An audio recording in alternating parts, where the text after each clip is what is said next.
Well, good day, and it's a great time of the day, isn't it? Of course it is. And why? Because we're back to doing some mathematical literacy. Now, folks, this session is primarily for grade 10s. But if you're in grade 11 or grade 12 and watching this, don't you dare go away. You stay where you are, because a lot of the stuff we're going to do today you need in grade 11 and you need in grade 12, because in grade 10 we're just building the foundation, and you're going to build on top of that foundation in grade 11 and grade 12. So if you're in grade 11 or grade 12, this is a fantastic session to do a bit of revision. And what's the topic today? Well, today I'm concentrating on a section called conversions and time. Okay?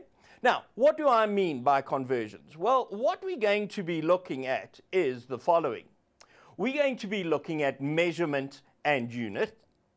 We're going to be looking at units of length and distance, units of area, units of volume, units of capacity, units of mass, and units of time. Sure, now that's quite a lot of work we're going to be looking at, but we're going to take it little bit at a time, and eventually we'll get through it all, hopefully, okay? So a whack of work here, but let's plow through it. Remember, the best way to eat an elephant is one bite at a time, and that's the way we're going to tackle this section, one little bit at a time. So let's get going. Now, the first thing we got to make clear to you folk is this, that in South Africa, and in fact in most parts of the world, we deal with the metric system, okay? And I'll explain that later on as we go along. America deals with the imperial system. In other words, they don't work with kilometers, okay? They would rather work with miles. They don't work with kilograms. They'd rather work with pounds, okay? Or yards. And so, or feet. So they use a whole lot of things that we're actually not used to using. So forget about that whole American system. In grade 10, we are focusing on what we use in South Africa. And that's kind of important because we live in South Africa. So first topic, let's have a look. The units of length and distance. Now, we are going to look at them. Kilometer, hectometer, decameter, meter, decimeter, centimeter, and millimeter. Now, folk, there's some units of measurement there that we're not used to at all. In fact, some of us have never heard of a hectometer before. Some of us have never heard of a decameter before. Now, before you go into a huge mass hysteria, let me just calm you down and say the good thing is we don't have to worry about those units at all. There are only a few units that we're going to work with. And the units that are important to us are the following. Let's have a look. So we are going to look at the kilometer. We need to know about the meter, the centimeter, and the millimeter. All right then. So why have I shown you a hectometer, decameter, decimeter when we don't really have to know them? Well, it's because the difference between a kilometer and a hectometer is 10.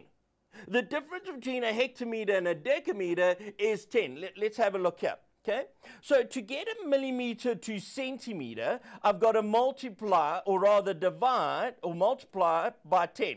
Okay? No, I don't. I divide by 10. Okay? To convert centimeters to decimeters, we divide by 10. To convert decimeters to meters, we divide by 10. Meters to decameters, we divide by 10. Decameters to hectometers, we divide by 10.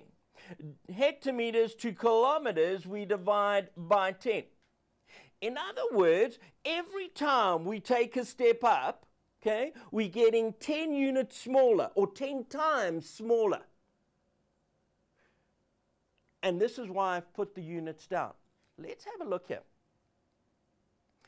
To remember the order of these things, we can look at a little rhyme. And our rhyme is simply this, and I'm going to choose a different color for each one. King Henry died a miserable death called measles. Now the K stands for kilometer. Let's use another color. My H in Henry stands for hectometer. My D in died stands for decameter. My M in miserable stands for meter. Okay? And the jump between each one is 10. 10. 10. 10. Okay? So the jump is 10, 10, 10, 10, 10 all the time. But we don't have to know all those others. And the only reason I've shown you is to show you how they jump by 10. So let's have a look here now at my next page. And we can say this. Which units are important and why do we use them? Well, we are saying to you that my important units are kilometers, are meters, are centimeters, and millimeters. Now, if we go back to our previous page, the jump from millimeters to centimeters is 10. Can you see that? So going back here now, we can say to get from millimeters to centimeters, we've got to get 10 times bigger because they're 10 millimeters in a centimeter. So if we go and converting millimeters to centimeters, we're going to divide or multiply millimeters to centimeters, multiply by 10. If we're going centimeters to millimeters, we're going to divide by 10. But don't worry about the times and divide now. Let's just look at the number. It's 10 times bigger. There are 10 millimeters in 1 centimeter. Now, what is the jump from centimeters to meters? Let's go back to our previous page. Okay, and our previous page says from centimeters to meters, we've got to jump 10 and another 10. Okay, so it's 10 times smaller and 10 times smaller. Or if we're going the other way, 10 times bigger and 10 times bigger. What is 10 times 10? 100. So let's have a look here. We're going to say the jump from centimeters to meters is 100. What is the jump from meters to kilometers? Well, let's have a look at it. From meters to kilometers, we're going 10, 10, 10. In other words, 10 times 10 times 10. And 10 times 10 is 100, and 100 times 10 is 1,000. So we are going to say the jump is 1,000. Another note. So the only 4 we worried about: millimeters, centimeters, meters, and kilometers. There are 10 millimeters in a centimeter. There are 100 centimeters in a meter. And there are 1,000 meters in a kilometer. Now, how small is a millimeter? What is a millimeter? What is a centimeter? What's a meter? What is a kilometer? Let's have a look. Now, I'm going to try something here with this bit of technology.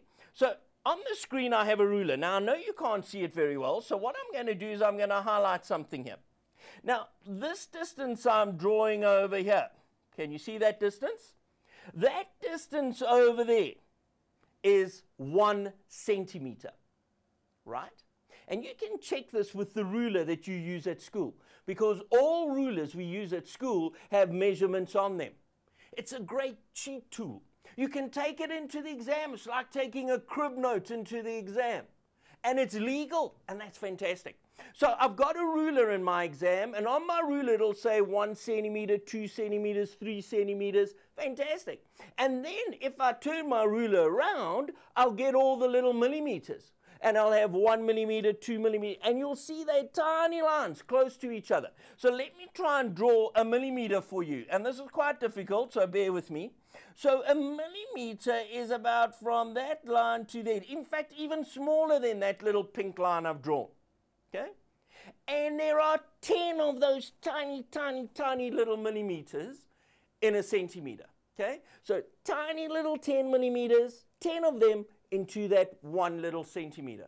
Jeez, millimeters are short, eh? They're very, very small, okay? Because if I can fit 10 of those things into 1 centimeter, my goodness, we're really dealing with a small unit of measurement. Now, we know what a millimeter is, or how long it is. We know how long a centimeter is. Why? Because I've just shown you, and second of all, you can see it on your ruler. So what then is a meter? Well, a meter is approximately the length of my hand, from the tip of my finger all the way to about my shoulder, round about that length. If I had to be more accurate, I would say to you that a meter is 100 centimeters. Okay, so let's go back at the board, and you can see this mark here, this green mark, and we say that green mark is 1 centimeter. Now, if I made 100 of those little things, I'm going to eventually get a length that's 1 meter long. All right? Millimeters are tiny, centimeters are a little bit bigger, okay? And a meter is 100 times bigger than a centimeter. So what's a kilometer? Well, my goodness me. A kilometer is 1,000 meters. Now that's a long, long, long distance, okay? So if you think of it, a millimeter, I got so small, I need 10 of them to make a centimeter. I need 100 centimeters to make 1 meter. And then this long distance of a meter, I need 1,000 of those to make a kilometer. Do we understand? Okay. Very interesting. But please remember, the important thing is we don't need to know about this decimeter and a decameter and all that. The 4 most important ones that you need to know, in fact, even up to matric: millimeter, centimeter, meter, and kilometer. And the difference, 10, and then the difference, 100, and then the difference, 1,000. Got that? Okay. Let's move on. Now, here are a few questions.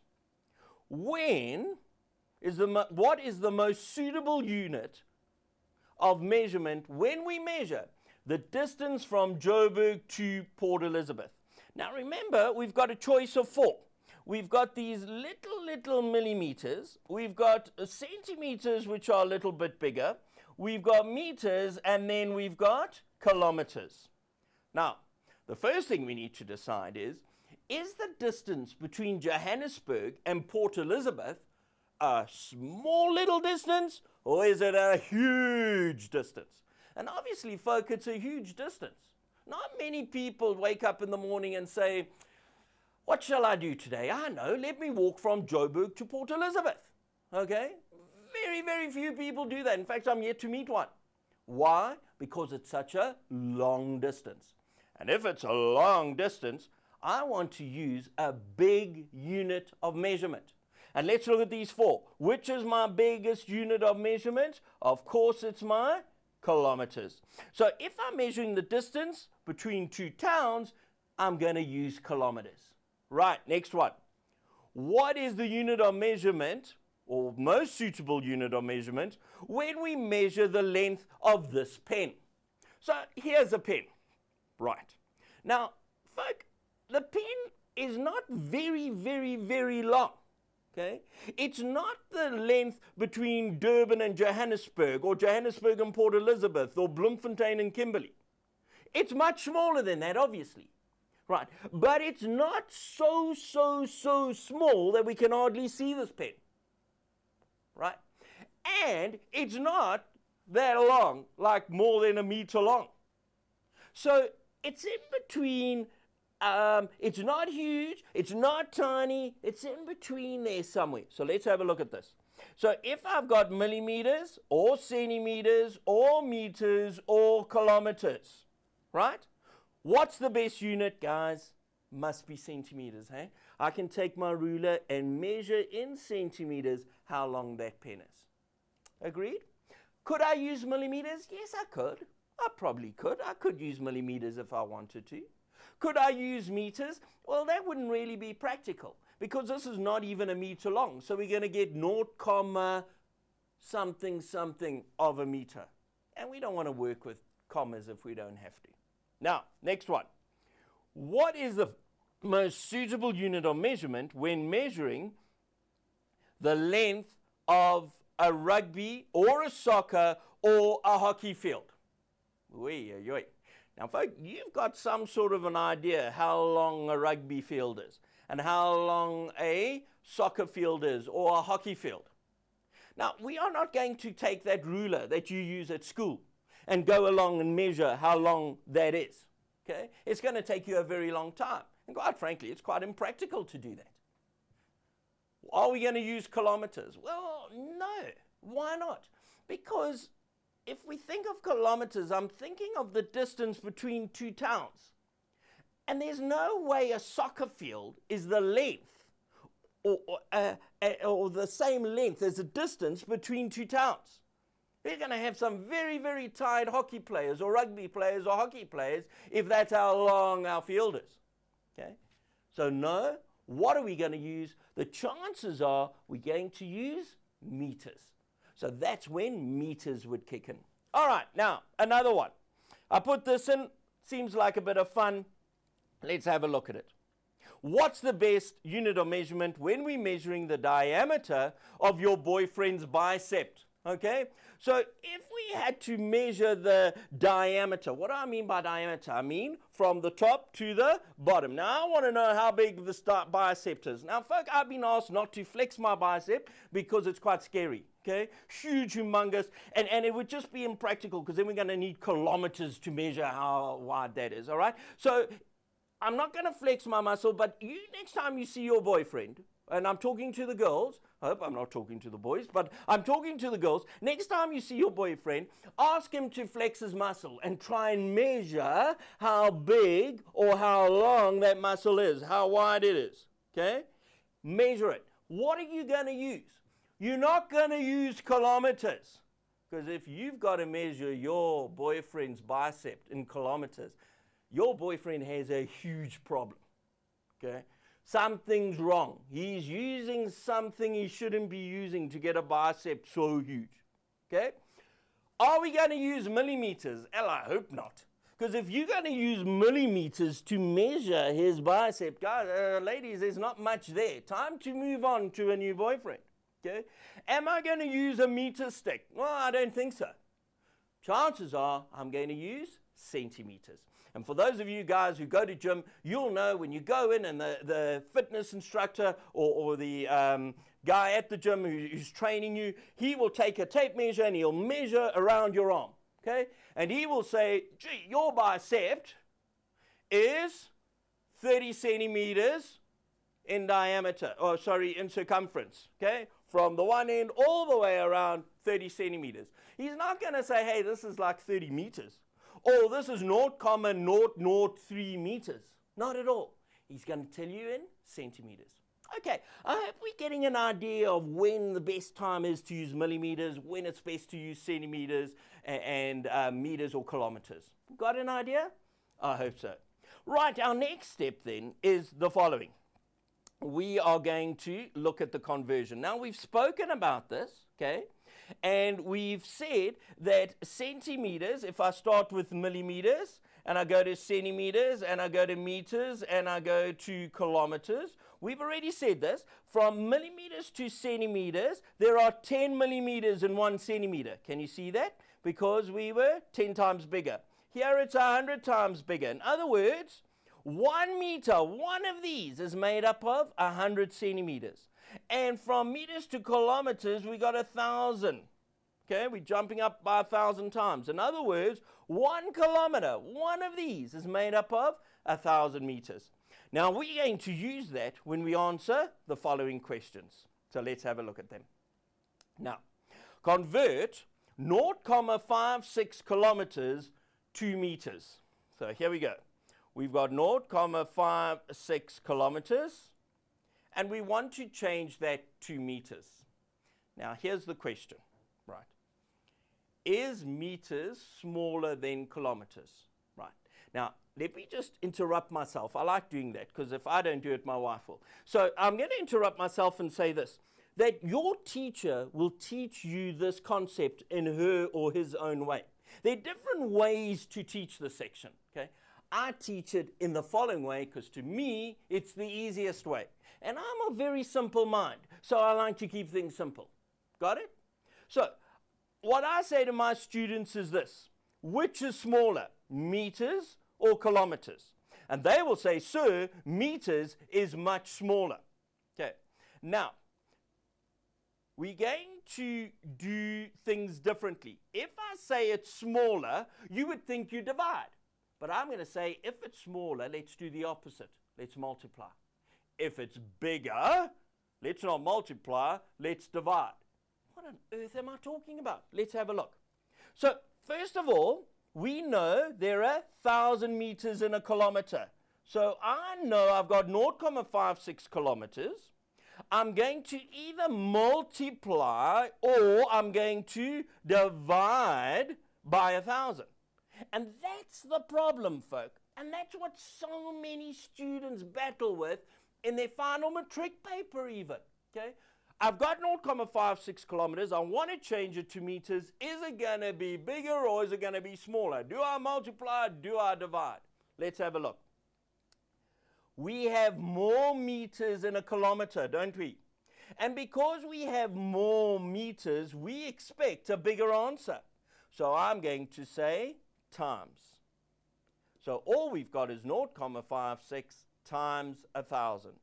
And if we take our calculator and we say, right, 0.56, multiply that by 1,000 equals, and there it is, 560. 560 what? 560 meters. Why meters? Because the question asked us to change it to meters. Now, this is how some of my students interpret this whole thing. And if this is the way you want to interpret it, then you can. What they do is they say this. Okay, let's have a look at the board. They say kilometers to meters. Meters are smaller, so instead I'm going to do the opposite. Because it's smaller, one would think you divide, but I'm going to do the opposite and multiply. That sounds confusing, doesn't it? But to some of my students, that makes sense. So they say, if I go smaller, I'm going to multiply. If I go bigger, I'm going to divide. But I say this, which is even a better understanding. There are more meters in a kilometer, so I must multiply. Okay? Let's have a look at this next question, and hopefully this is going to make more sense as we go along. Convert 4,550 millimeters through to meters. Now, how many millimeters in a meter? Let's see if we remember. Meters to centimeters to meters to kilometers. My jump is 10. My jump is 100. My jump is 1,000. Right. We're going from millimeters to meters. In other words, 10 and 100. What's 10 times 100? 1,000. Okay. Now, here's the question, folk. Multiply or divide? Are there more meters in a millimeter or less meters? Okay. Obviously, there are less meters because a millimeter is that small and a meter is that big. So you can fit a whole whack of millimeters into 1 meter. So meter is smaller, we're going to divide. Right. Okay, there are more millimeters in a meter. And we expect our answer to be smaller. When we take that 4,550 and divide it by 1,000, we're going to get 4,550 meters. Okay. Again, I'm going to interrupt myself and say this. Guys, maths lit should make sense. Your answers should make sense. So let's look at my first question here again. I've got 0.56 kilometers. I've got a whack of kilometers, okay? Am I going to get smaller meters or more meters? Obviously, I'm going to get more meters. If I look at my next question and I see this, 4,500 millimeters to meters, okay? If I measured 4,500 millimeters, obviously, I'm going to get less meters, okay?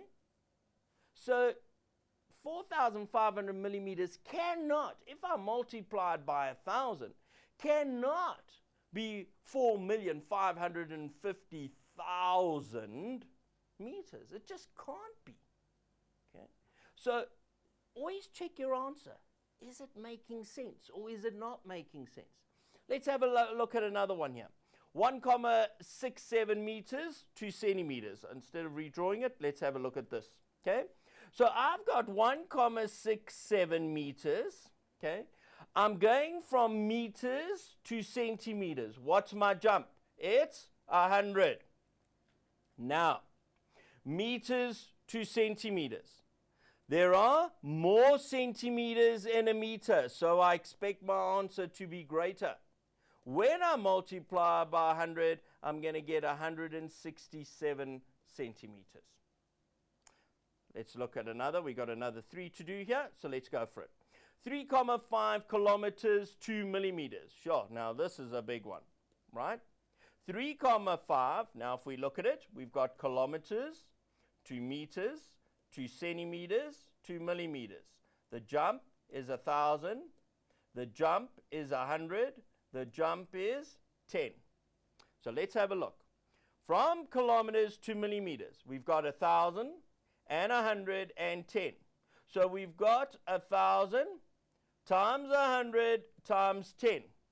So we've got 1,000,000. We got 3,5. We're either going to times it by 1,000,000 or we're going to divide it by 1,000,000. What do you think we're going to do? Well, I'm going to say I've got more millimeters than a kilometer, so I'm going to multiply. When we multiply that, we're going to say, right, we've got 3.5. We're going to multiply it by 1,000,000. 1, 2, 3 noughts. Another 1, 2, 3 noughts equals, and there it is. Okay? We've got 3,500,000. So let's write that down quickly. 3,500,000. What? Millimeters. Happy? Are you getting the idea? Do we need to do another one? Well, let's just do one more then. We've got 568 millimeters, and we're going to convert it to meters. So I've got 568. Now, the difference between millimeters and meters, let's check, is 10 and 100. So we're looking at 1,000. Now, we're going to have less meters in a meter, so we're dividing by 1,000. And our answer then is 0.568 meters. Don't panic if you don't get this straight away. This is quite a difficult concept to understand. And we find a lot of people battle with it. And like I said, even in a final matric paper, at the end of the year, when I take those final matric scripts and we mark them, you won't believe how many people make this kind of mistake. So don't panic if you get the first few wrong. Just keep practicing and practicing and practicing. And you know what? Suddenly you'll say, hey, I understand this now. And that's a great feeling. All right, we really are spending a lot of time on this section, so let's move on. Now, what we're going to do is this. We've looked at this whole length thing. Now we're going to look at something called units of area, because length, we use lengths when we're trying to calculate the area of a square or a rectangle or even a triangle. Okay? So, and we use those lengths. Now, let's have a look. We've said that in our, the most important units are kilometers, are meters, centimeters, and millimeters. Because we're dealing in area, we're going to deal with squared. So, kilometers squared, meters squared, centimeters squared, and millimeters squared. So, it's exactly the same as the length. Where we dealt with millimeters, centimeters, meters, and kilometers, we're now dealing with millimeters squared, centimeters squared, meters squared, kilometers squared. Okay? What do you think we're going to deal with when we deal with volume? I'm telling you, millimeters cubed, centimeters cubed, meters cubed, and kilometers cubed. But now I'm jumping ahead. Let's stick to the area. Okay, we understand that. Let's look at a problem that you could get. So, here's an example. But before we do this example, let's just take a break. I've been talking and talking. I'm exhausted. My producer's just told me she has a glass of Coke with ice and lemon in it for me, so I need a bit of a break, and I bet you do too. So we'll chat again straight after this ad break. Well, I trust you had a good break. My Coke was absolutely fantastic. So just before our break, though, we were looking at unit squared, and we said that where we were looking at length, we use millimeters, centimeters, meters, and kilometers, and now when we deal with area, we deal with millimeters squared, centimeters squared, meters squared, and kilometers squared. And then we said, let's look at an example. So let's do this. So before us here on the screen, we have a rectangle. And this rectangle has a length of 76 centimeters. It has a width of 310 millimeters. Now, folk, at this stage, I want to say this, that we're focusing on conversions today. So we're not here to calculate areas and volumes and all those kind of things. I'm just here to work on the actual conversions. And the only thing I'm going to tell you, I'm not even going to work out that answer. I'm just going to tell you one thing, and that's this. Look at these units, centimeters.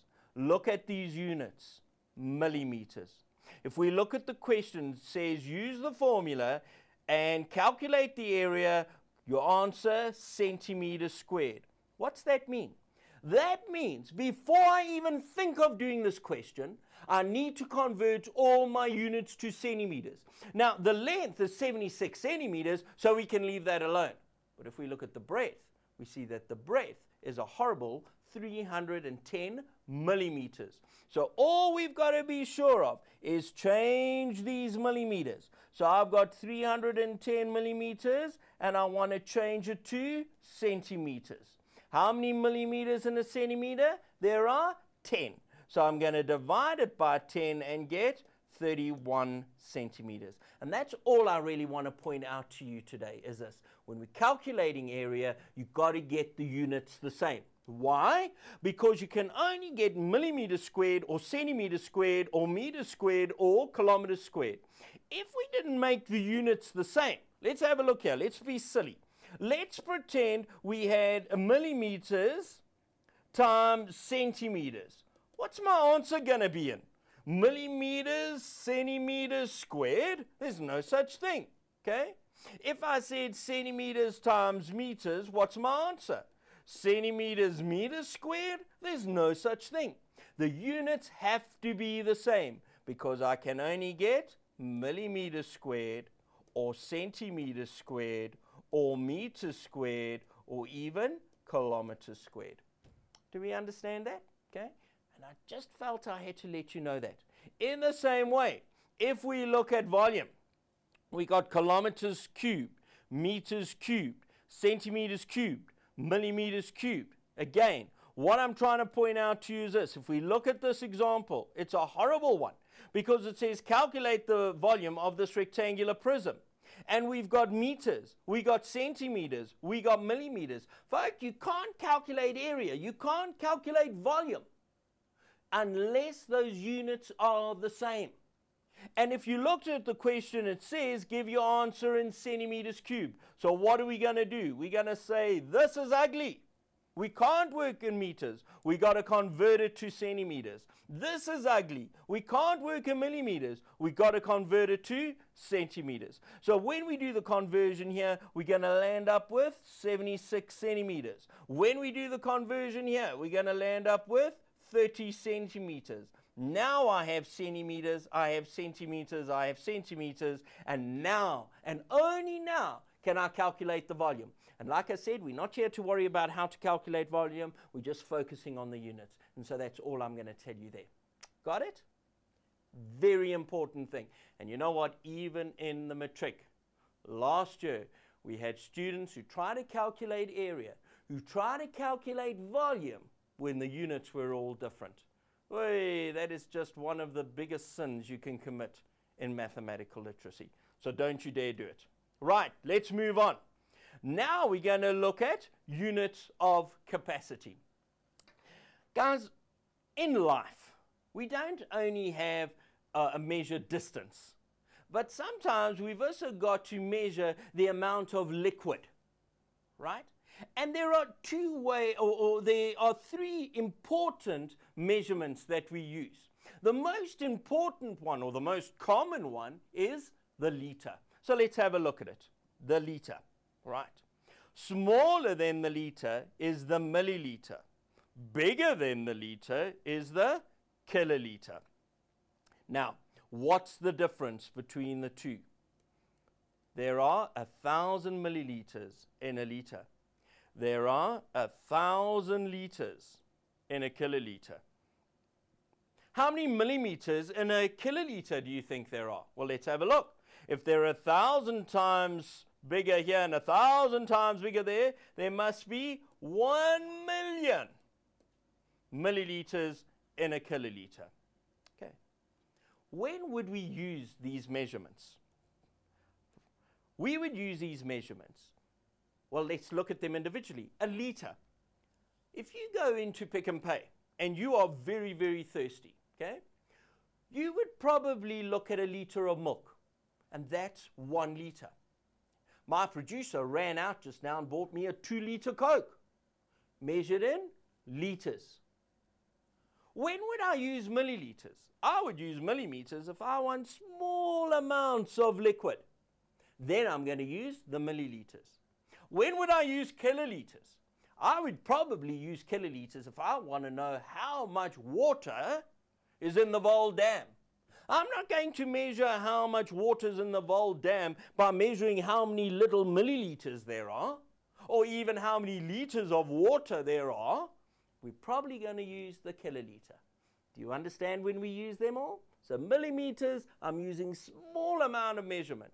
Kiloliters, a huge amount of liquid. But the most common one that is used is the liter.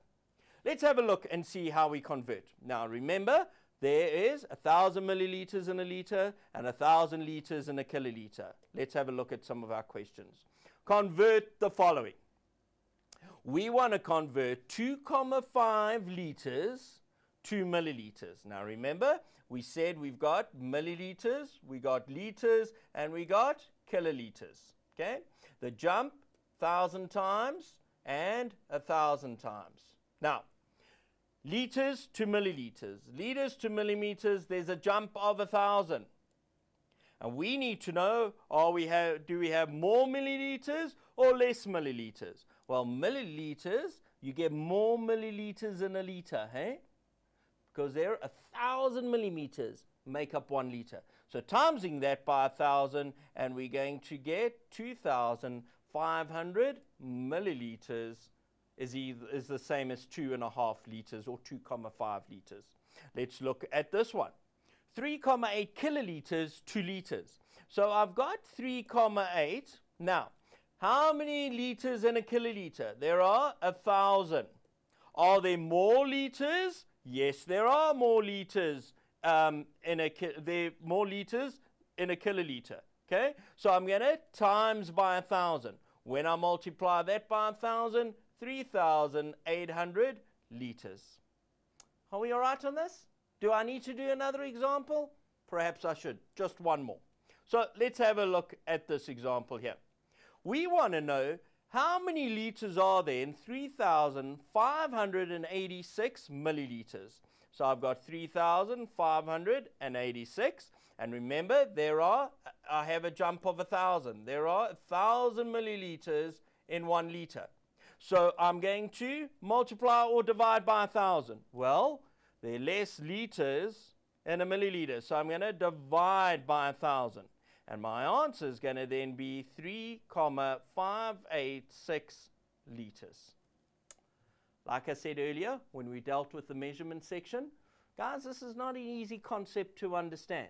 It takes time, but you just got to keep practicing and practicing and practicing and practicing. And when you finish practicing, you practice again. Okay? You just keep on going. Time is moving on, so let us move on. We're going to look now at the unit, continue with the units of capacity. And what I want to say now is this, that sometimes not only do we deal with milliliters, liters, and kiloliters, but sometimes we've got to convert milliliters, all right, to a more practical unit of measurement. So were I to say this to you, get me 250 mils of water. Well, if I said get you 250 mils of water, milliliters of water, 250 milliliters is the same as 1 cup. Now, which is easier to say? Get me a cup of water, or I say, dear fellow, go and get me 250 milliliters of water. Okay? People look at you like you've gone totally mad. Here's a nice example. If I had to say I want 750 mils of water, well, to the average person, they won't know what you're talking about or how much water to bring you. But if I say to them, bring me 3 cups of water, everybody knows what that is. 1, 2, 3, here's your water. Okay? 750 milliliters of water, people are going to say, oh, what on earth are you talking about, pal? Let's have a look at the screen. So 250 milliliters is the same as saying 1 cup. Okay? 15 milliliters is the same as saying 1 tablespoon. And 5 milliliters is the same as saying 1 teaspoon. Well, where are we going to use this in a real practical way? Well, for those of you ladies out there who do some baking, and for those of you guys out there who do some baking, if you look at recipes, a lot of the time, it won't always tell you get so many milliliters of milk. It might say 1.5 cups of milk, okay? Or sometimes it might use milliliters. I'm sure when you've looked at a recipe as well, you've seen something where they say a teaspoon of salt, okay? Now, what is a teaspoon equivalent to? Well, we've just told you teaspoon is equivalent to 5 mils. So a recipe could say 5 milliliters of salt or a teaspoon of salt. Now, which is easier to work with? Obviously, it's easier to work with a teaspoon and a tablespoon and a cup, if I can get away with it. So let's have a look at an example here. DJ is baking scones so he can sell them and make money for a soccer tour. Okay? So here's a boykie, he's called DJ, and he wants to go on a soccer tour, but he has no money. And so he decides, you know, I'm going to make some money. And how am I going to make this money? I'm going to bake some scones. So he goes off and he gets a recipe. And it's quite a simple recipe.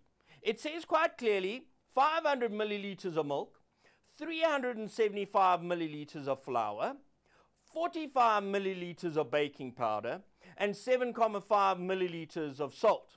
Well, that's quite simple. In fact, between you and me, that's actually quite a scary little recipe. I wouldn't buy DJ scones at all, because if that's the recipe for his scones, well, we got a recipe for disaster here. But nevertheless, we're missing the point of the question. So DJ now goes off and he says, right, I've got to bake all these wonderful things.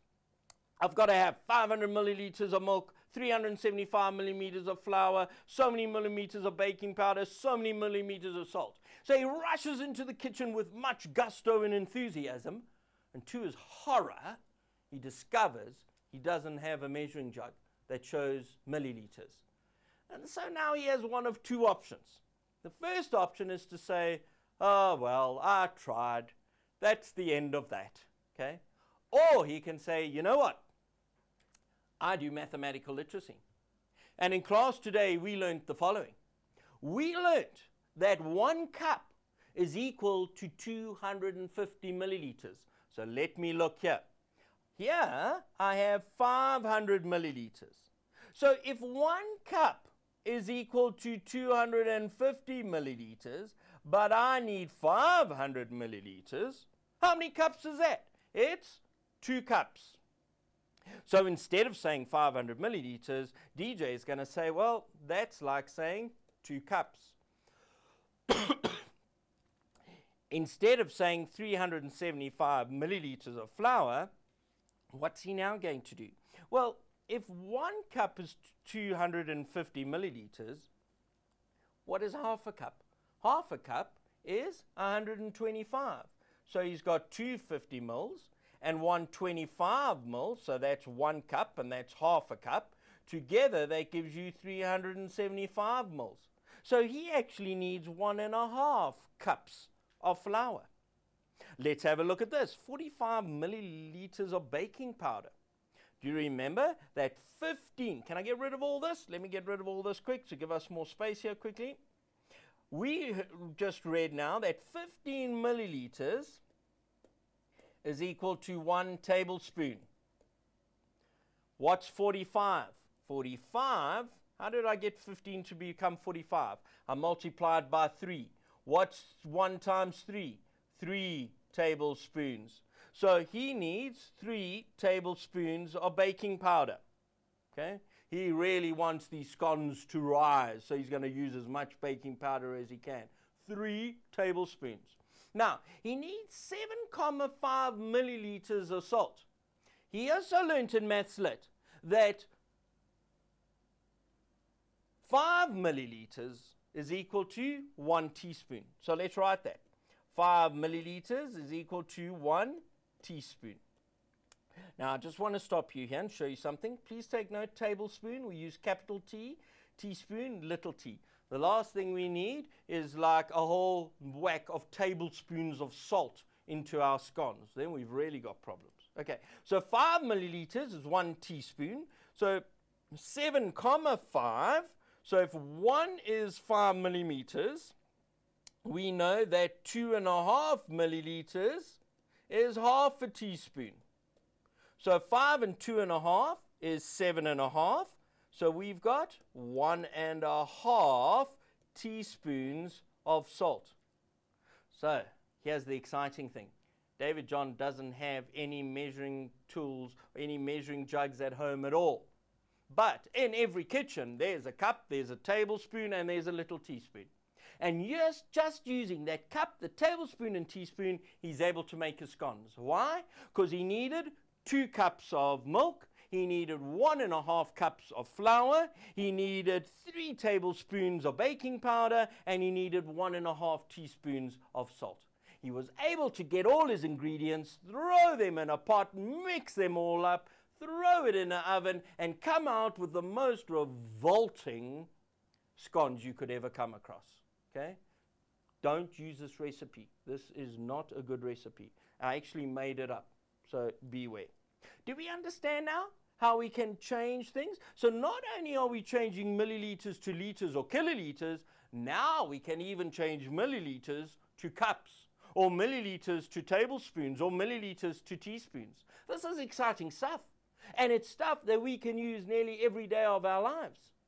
Let's move on. We're now going to use the units of mass. Okay?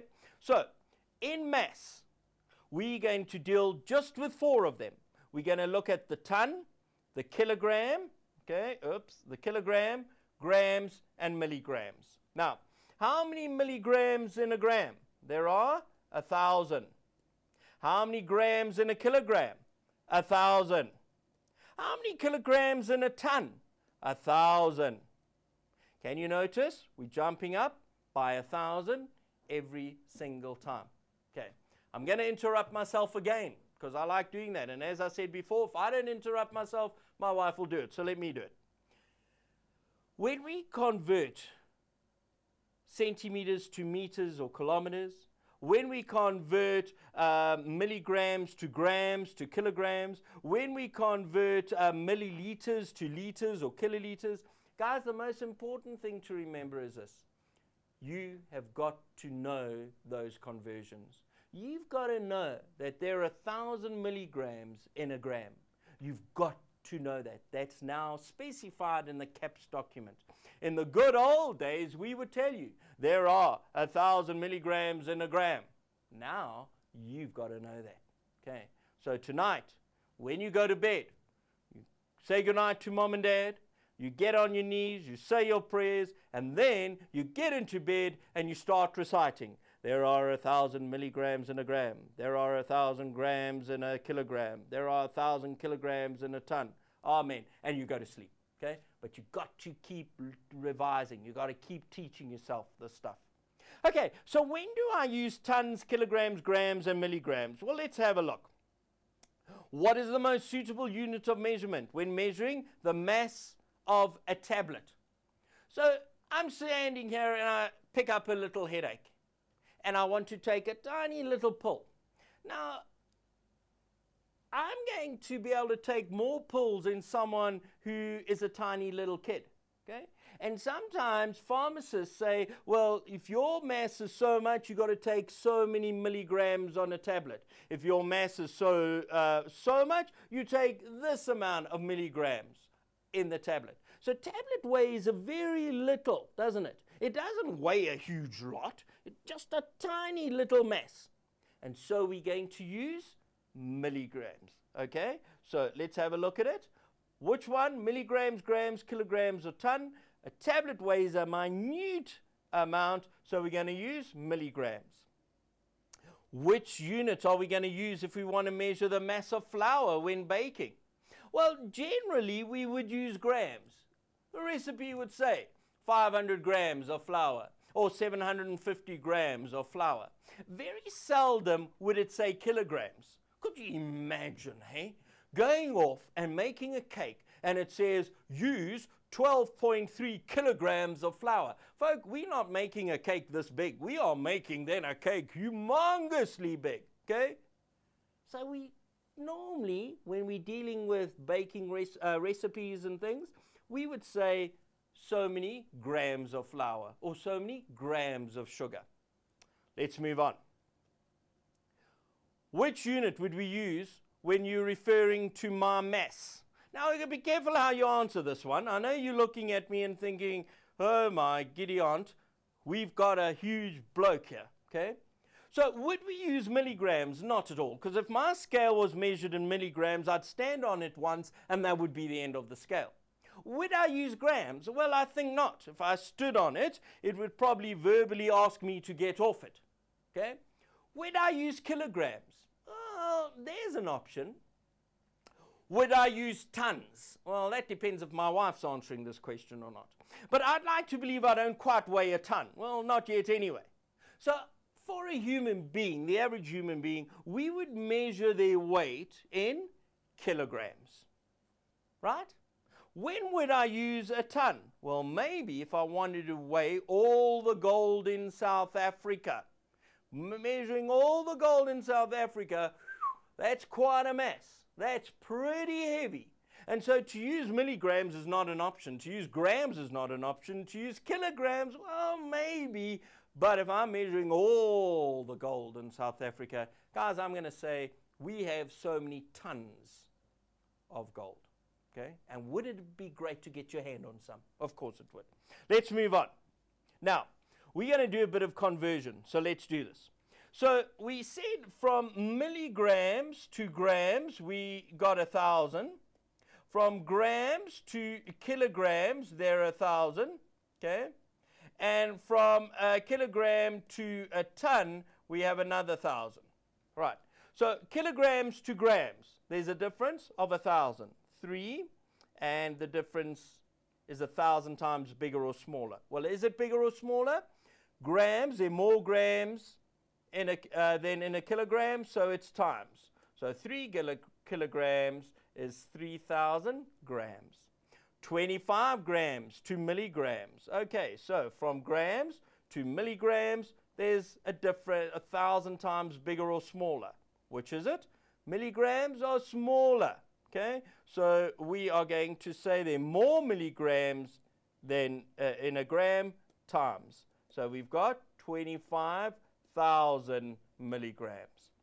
What about kilograms to milligrams? Well, 2,6. Now, let's have a look at this. Kilograms to milligrams. 1,000 times and 1,000 times. What's that going to give me? That's going to give me 1,000,000 times. Bigger or smaller? There are more milligrams in a kilogram. So it's times. So we're going to get an answer of 2,600,000 milligrams.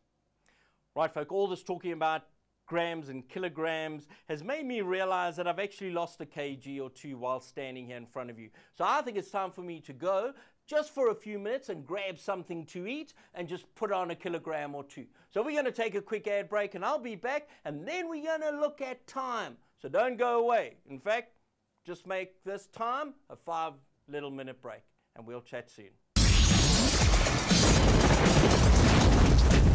Well, welcome back. Just before the break, I told you I was going off for a sandwich, and that I did. Peanut butter and syrup, black cat nogal, and it was fantastic. I trust you also had a bit of a break, and you're ready for some good work. The ad break went very quickly, didn't it?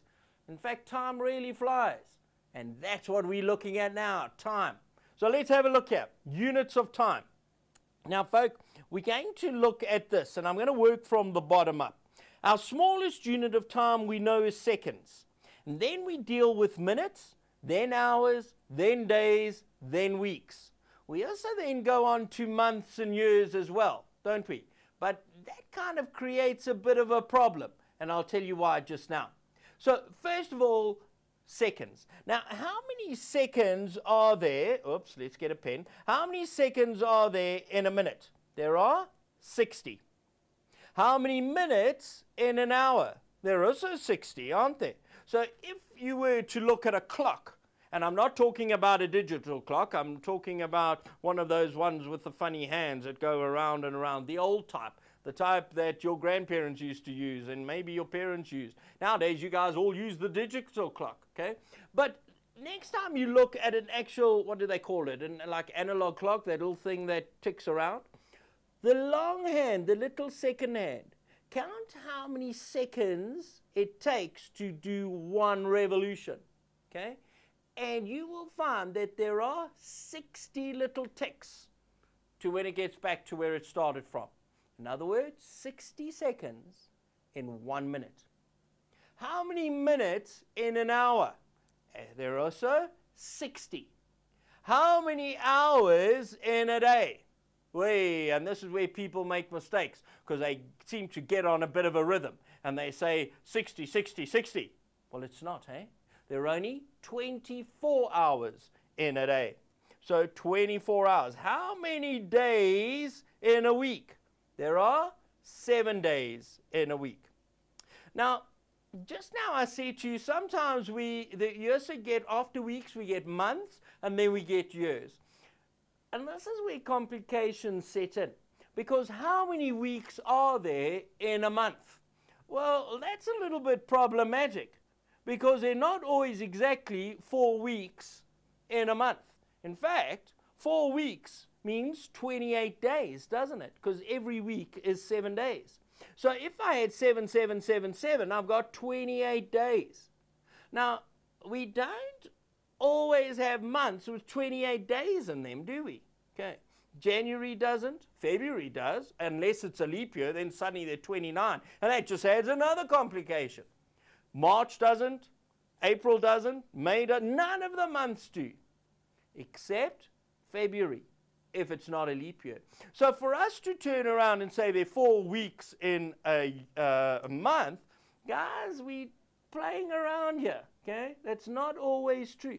How many months in a year? Well, that's easy. There are 12 months in a year. So it's easy to do the conversion with months to years. But weeks to months causes a bit of a problem. So I'm going to play it safe, and I'm going to say let's just deal with seconds, minutes, hours, days, and weeks. Right? So let's have a look here. So we are now, as long as we remember this, and this, guys, you've got to know this off by heart, eh? We're not going to tell you in the exam there's 60 seconds in a minute, and 60 minutes in an hour, and 24 hours in a day, and 7 days in a week. You've got to know that. Why do you have to know that? Because we've got to be able to do the following conversions. So, convert the following times. We want to know 360 hours. We're going to convert the hours to minutes. So I have 360. Now, how many minutes in an hour? There are 60. Do you agree? And there are more minutes in an hour. So we're timesing by 60. So I'm going to take out my calculator and say, right, we have 360 hours. We're converting it to minutes, timesing it by 60, and we get 21,600. 21,600 minutes. Next one, 24 minutes, 2 seconds. We've got 24 minutes. How many seconds in a minute? There are 60. And there are lots of seconds in a minute, so we're going to times. multiply that out. Again, let's take our calculator. We're going to say we've got 24. Oops, let's just delete that. 24 multiplied by 60. No, let's do that. Times 60 equals, and we get 1,440. So 1,440 seconds. Are we all right? Getting the knack of it? Okay. I actually think that time is the easiest thing we've done so far today. Okay. I love time because we work with it every single day of our lives.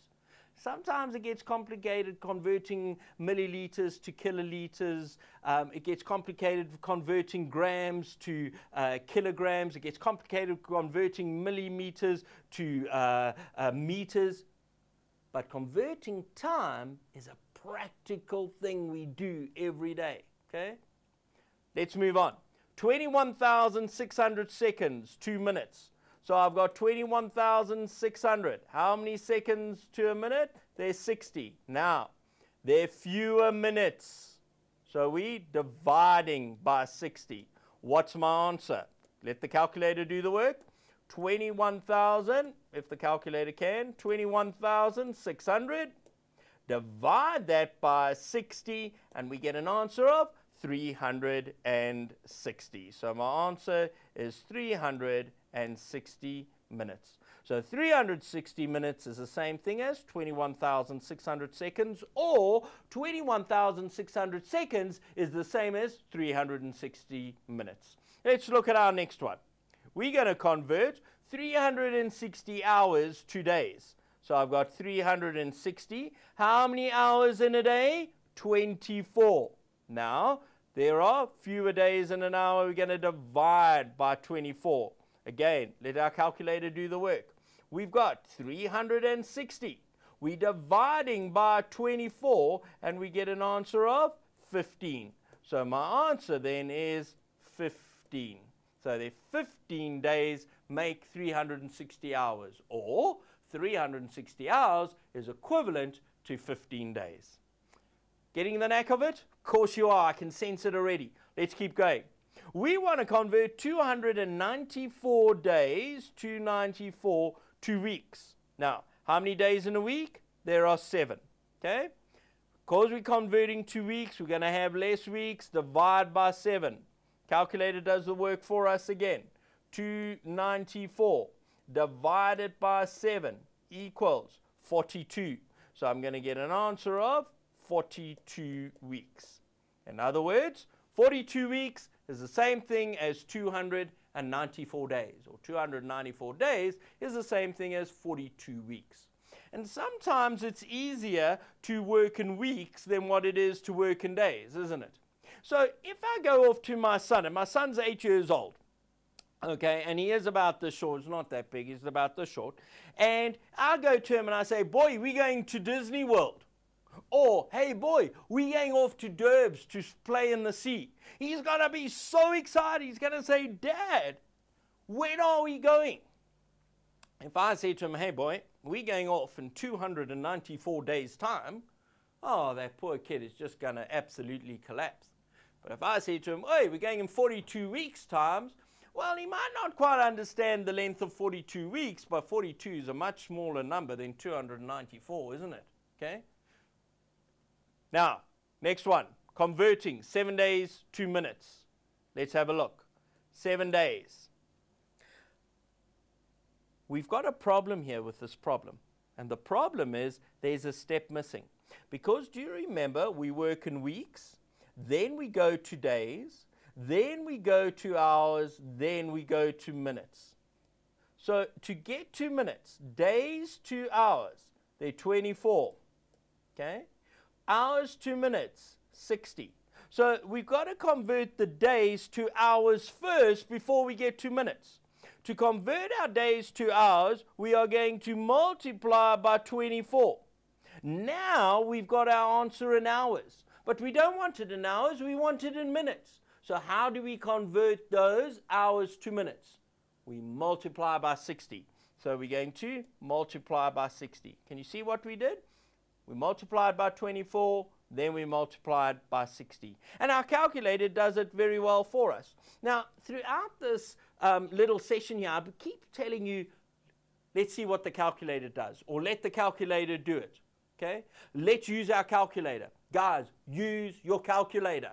It is so frustrating for me when I mark matric papers at the end of the year and a simple calculation and people get it wrong because they think they're clever and they think they can just multiply in their head and something goes wrong in their head and they get the wrong answer. Your FOCA bought you a calculator, so use the calculator. Why not? You're going to get the marks. If I don't use a calculator, maybe I'll get the marks, maybe I won't. It depends how my brain's working that day. But if I use my calculator, I'm going to get it right every time. Just got to remember to push the right button though. So, 7 times 24 multiplied by 60. And my answer, 10,080. So, 10,000.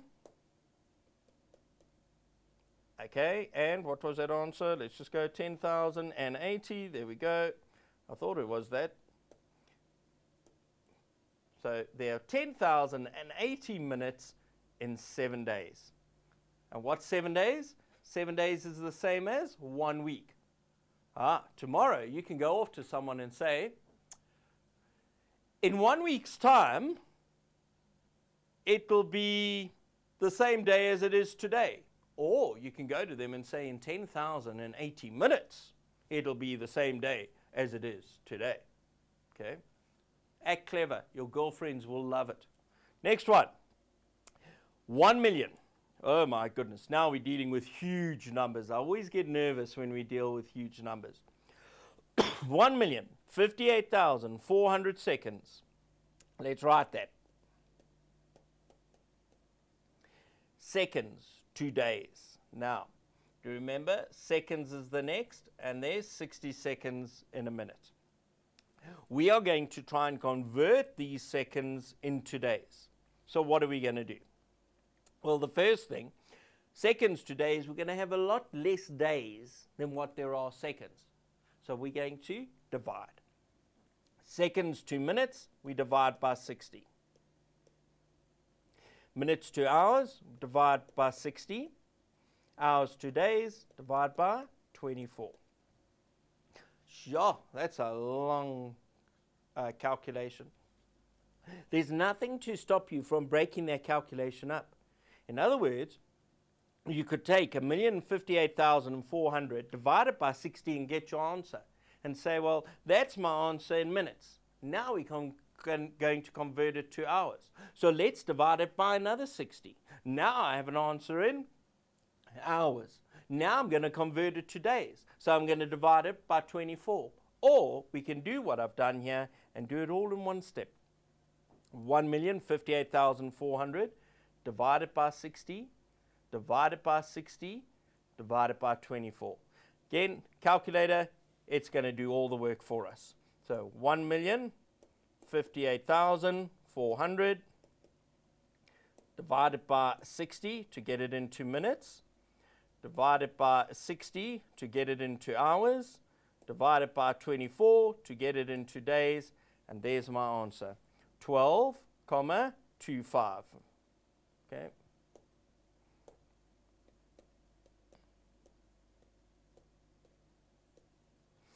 Oi, oi, oi. What's 0.25 of a day? It's a quarter of a day. Now, sometimes in a question, we could say give your answer in days, or we could say give it in days and hours. What's quarter of a day? Okay. Well, if a whole day is 24 hours, what's a quarter of 24? It's 6, isn't it? So I could actually say my answer is 12 days and 6 hours. I could. If my examiner or if your teacher said in the question paper, convert your answer to days and hours, right? If they just said how many days and you go put an answer of 12,25 days, your teacher can't mark you wrong. And if they do, stand up and complain. Go toy, do something. But if they ask you for days and you give it 12,25 days, you're absolutely right. Let's move on. Next question. Now, before you, we have a calendar. Okay, January, February, March, April, May, June. Now, do you remember earlier I said it's quite hard to work with months, because they're not always exactly 28 days in a month. In fact, every month has a different number of days. Okay, here's a little thing I'm going to teach you. My grandmother taught me. If you hold your fist and you see you've got a knuckle and then a little dent, I don't know what you call that. I'm not a biology teacher. But a knuckle, a dent, a knuckle, a dent, a knuckle, a dent, a knuckle. Okay. Now, if you say the days of the month, or the months of the year, rather, and you start on a knuckle, January, February is a little dent, March is a knuckle, April's a dent, May's a knuckle, June's a dent, okay, that kind of thing. Every knuckle is 31 days. So let's go. January, 31. February, not 31. Okay? March, 31. April is not 31. May, 31. June is not 31. July, 31. Okay? Then you go back to the knuckle again. August, 31. Okay? September, not 31. So all the knuckles of 31 days. All the little dents or the spaces between your knuckles are 30 days, except February. February is always 28 days, except on a leap year. In other words, if I take the year and I divide it by 4, and it divides exactly, you'll know it's a leap year. So let's have a look at this quickly. Let's say we're living in the year 2012. Let's divide it by 4. If I divide it by 4, I've got 503 exactly. So 2012 is a leap year. Let's look at last year. 2011 divided by 4. Well, that goes 5 times. That doesn't go. That goes 2, remainder 3. So 2011 wasn't a leap year. In fact, you only get a leap year every 4 years. So it's 2012, we're in a leap year. And what's a leap year mean? It means February has 29 days. And there's a myth that some people actually kind of believe that in a leap year, on the 29th of February, the girls can ask the boys to marry them. Guys, do what I used to do as a teenager. On the 29th of February, I locked myself up in my bedroom and didn't answer my phone or didn't even let anyone communicate with me, just in case I had 1,000 invitations to get married. Okay, but now we've totally digressed. So let's look at this question again. How many days are there from the 22nd of June to the 16th of July? Now, those of you who are very, very bright will see those dates and say, those are the government school holidays. That's when we have our July holiday, from the 22nd of June through to the 16th of July. So let's have a look at it. How many days are you on holiday for? We're not going to count the 22nd. Why not? Because we're still at school on that day. Okay? Even though it might be half a day, we're still there. We still had to wake up at a ridiculous hour and eat some food and get on a bus or walk to school. Okay? And we still had to listen to our teacher groaning on and on and on for at least 3 or 4 hours. So that's not a holiday. We're not going to count the 22nd as a holiday. We're going to start from the 23rd. So if we look at this calendar, and I understand it's a little bit smudged, but let's have a look. So we're going from this day here, from there, up until the 15th of July. So let's count it. Before we count bits, we're going to count whole weeks. Here's a whole week. So I know I've got 7 days. Here's a whole week. I got 7, oopsie, goodness me. Here we go, everything's gone wrong. I got 7 days. Here I got a whole week. I got another 7 days. This little bit of a week is only 1 day. And this little bit of a week is 1 day. So how long's my holiday? Well, I've got 7, 7, 7, which is 21, plus 1 is 22, plus 1 is 23. Guys, something to look forward to. You've got 23 days of holiday in June and July. Okay? That's great news. Can you see how we worked out how long that was? We took our whole weeks first, and we knew those were 7 days. And then we added the little bit in the beginning and the little bit at the end. Here's another question. This question's quite depressing actually, but let's look at it. How many weeks and days are there from the 18th of January to the 30th of March? Okay, the 18th of January to the 30th of March. Now, why did I say that was depressing? This is a depressing question because that's how long your term 1 is. Okay, you started school on around about the 18th of January and you were going on holiday on the 30th of March. So for how many weeks and how many days do you have to listen to those teachers? Let's have a look at it. We're going to start by looking at the full weeks. That's not a full week, so I'm not even going to worry about that. Okay, so let's go for it. So from here, here's a whole week, 7 days. That's a bit of a week, but it carries on here, right? So we've got a bit of a week, it carries on there, so we're going to pretend that's a whole week. Well, we can't pretend, it is a whole week. So we've got another 7 days there. That's a whole week, 7 days. That's a whole week, 7 days. That's a whole week, 7 days. This week starts here, it carries on in March, so it's another 7. A whole week, 7. A whole week, 7 days. A whole week, 7 days. Now, we got the bits in the beginning and the bits at the end. Let's have a look at it. I've got 1, 2, 3, 4 days in the beginning. And over here, I've got 1, 2, 3, 4, 5 days at the end. Now, we've got 1, 2, 3, 4, 5, 6, 7, 8, 9 times 7 days. I'm just getting rid of this old question here quickly. Okay, so 9 times 7 days makes 63 days. We've got this 4 and that 5. That makes another 9 days. Now 9 days, hold on, 7 days is a week. So 9 days means I've got 1 week and 2 days. So I've got another 9 days, which we said was another 1 week. So I had 9 weeks, I got another 1 week, so I've got a total of 10 weeks and 2 days. Or I can say I've got 72 days. Like I said when I started this is a very depressing question because that's how long you are at school in term 1 for 2012. 72 days, people, before your next holiday. Or 10 weeks and 2 days. You know what? It almost seems sad to end on this depressing note. But unfortunately, our time has run out, and we need to conclude this whole session.